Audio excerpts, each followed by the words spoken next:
अस्सलामुअलैकुम नाजरीन, अहम खबर से आपको आगाह करते चलें। Babar Azam white ball cricket में पाकिस्तान टीम की क़यादत करेंगे और कौमी टीम के नायब कप्तान की दौड़ में मोहम्मद रिजवान सबसे आगे हैं। एक्सप्रेस न्यूज़ के मुताबिक T20 स्क्वाड का ऐलान करते हुए सिलेक्टर्स ने नायब कप्तान का ऐलान नहीं किया।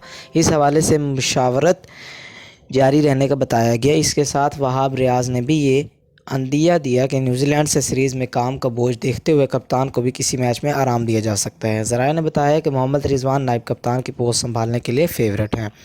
वो काहोल कैंप के इख्तितामी दिनों में उम्रे की अदायगी के लिए सऊदी अरब चले गए थे। रिजवान की ज़ेर क़यादत मुल्तान सुल्तान्स की टीम ने रवां साल PSL का फ़ाइनल खेला।